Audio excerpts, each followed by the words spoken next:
목요일부터 집에 머물러 생명을 구하십시오. 누적 확진자 100만 명을 돌파하며 1차 때와는 비교도 되지 않을 현재 영국에서 코로나 바이러스가 빠른 속도로 확산하고 있습니다. 영국의 일간지 인디펜던트는 영국은 목요일부터 4주간 펍, 식당 그리고 필수적이지 않은 가게들을 폐쇄할 것이다. 전문가들은 이러한 셧다운이 좀 더 일찍 시행에 옮겨져야 했다며 보리스 존슨 영국 총리의 비난을 퍼붓고 있다 전했습니다. 대선을 하루 앞둔 미국의 상황은 더 심각합니다. 미국 여론조사기관 에디슨 리서치와 비영리 유권자 정보 분석업체 캐털리스트가 공동으로 조사한 바에 따르면 미국 대선 사전투표에 참여한 유권자 수가 9천만 명을 훌쩍 뛰어넘었습니다.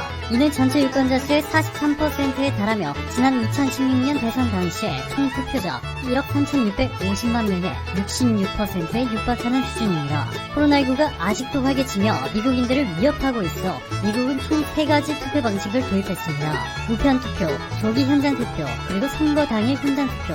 이렇게 유권자들을 분산시켜 집단 감염 확률을 조금이라도 낮추려 하고 있는데요. CNN에 따르면 트럼프를 지지하는 유권자들은 현장투표를 선호하는 한편 바이든 지지자들은 우편투표를 더 선호하는 것으로 전해졌습니다. 자, 그런데 문제는 보시는 것처럼 현재 미국에서는 2차 팬데믹이 진정되기도 전에 더 강력한 3차 코로나 팬데믹이 찾아왔다는 것입니다. 최근 이를 신규 확진자 수가 10만 명을 돌파하기도 했는데요. 현재 누적 확진자 수는 940만 명을 돌파해 1000만 명을 바라보고 있습니다. 너무나도 심각한 상황이죠.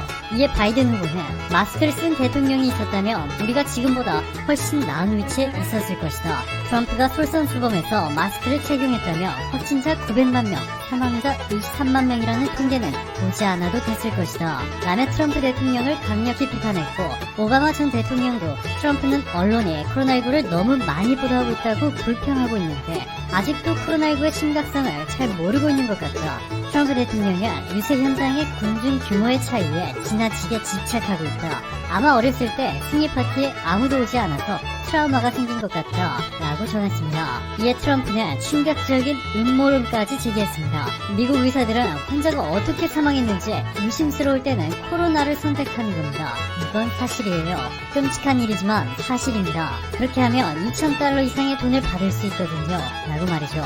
즉 미국 의사들이 돈 때문에 감염수와 사망자 수를 부풀려 말하고 있다는 것인데, 한편 트럼프의 장남 트럼프 주니어는 폭스뉴스와의 인터뷰에서 왜 의사들이 사망자에 대해 자세히 말하지 않는지 아세요? 왜냐하면 코로나 사망자가 거의 없기 때문입니다. 우리가 코로나를 잘 통제하고 있기 때문입니다 라고 거들었습니다. 이렇게 현재 전 세계가 혼돈의 카오스를 겪는 동안 한국의 국격은 빛의 속도로 상승하고 있습니다.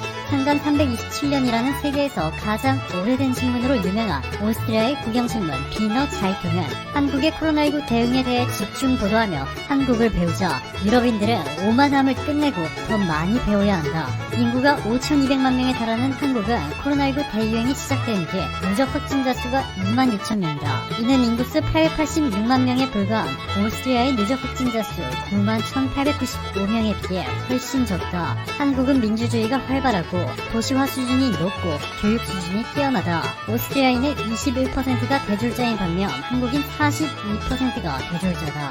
한국인은 과학에 대해 높은 이해도를 가지고 있어 대유행을 막는 데 있어 큰 도움이 됐을 것이다.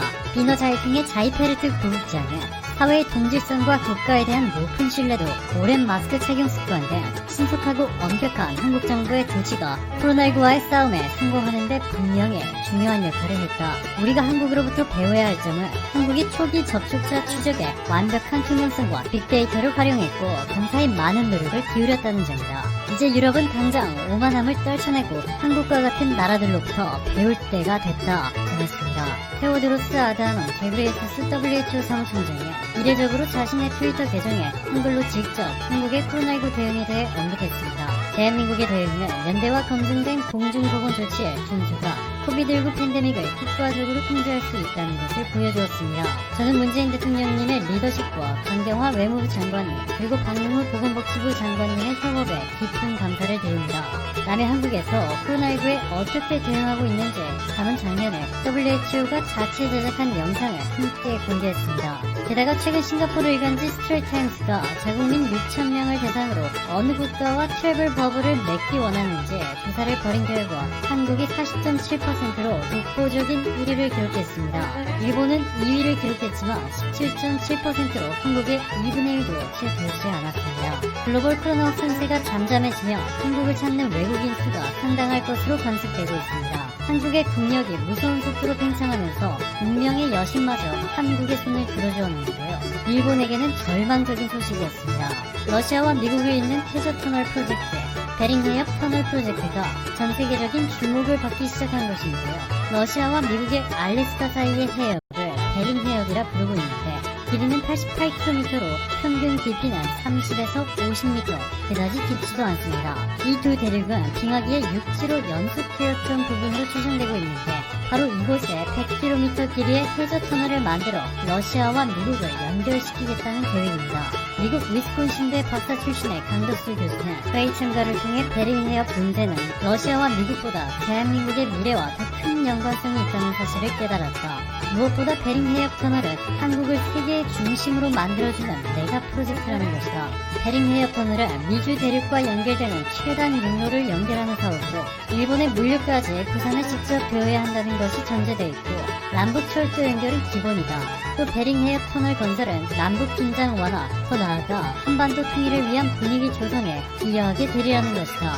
북한을 설득해 베링해협 터널 프로젝트에 참여시키는 것은 남북한뿐만 아니라 러시아의 경제 안보적 관심사임도 확인했다. 꿈이 아니라 현실로 다가오고 있다. 대륙의 시대는 이미 시작됐다. 전했습니다.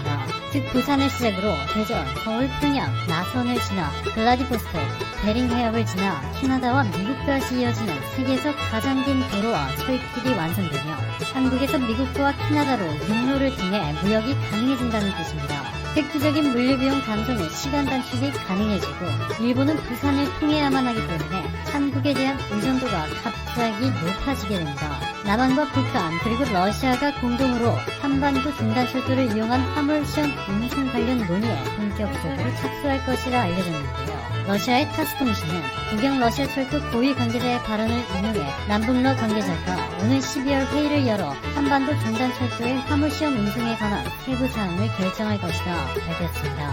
미국도 이에 대해 긍정적인 입장을 내놓고 있습니다. 트럼프 대통령은 우리의 공항, 다리, 수로, 터널, 철도 시스템 등이 무너지고 있다. 우리는 그것에 대해 아무것도 하지 않고 있다. 우리의 기반 시설은 형편없고 고치는 것은 점점 더 비싸질 뿐이다. 라며 새로운 철도 및 도로를 건설하는 것에 적극적인 자세를 보였을 뿐만 아니라 유럽연합의 패권 장악을 막기 위해 러시아를 자신의 편으로 끌어들이려 하고 있습니다. 이 때문에 유럽의 강력한 반대에도 불구하고 G7의 러시아를 합류시켜야 한다고 밝힌 바 있죠. 게다가 한국에서 러시아를 지나 미국을 잇는 초대형 도로 건설 사업이 시작되면 총 8만 개의 일자리가 생겨날 것으로 기대되고 있는데요. 트럼프는 이를 통해 코로나19로 침체된 미국의 토목 건설 산업에 엄청난 활력을 불어넣어줄 것이라 기대하고 있습니다. 이 모든 것들이 순조롭게 진행될 수 있었던 것은 2년 전부터 본격적으로 시작된 한국의 신북방 정책, 라인브리지 전략을 통해 러시아에서 한국이 그 어느 때보다 빠른 속도로 영향력을 확대해 나가며 완벽한 외교 관계를 구축했기 때문인데요. 반면 일본은 여전히 러시아와 크릴리아도 영토 분쟁으로 최악의 외교를 보여주고 있습니다. 이 때문에 일본인은 한국인과는 달리 러시아에 가려면 비자를 의무적으로 발급받아야 하죠.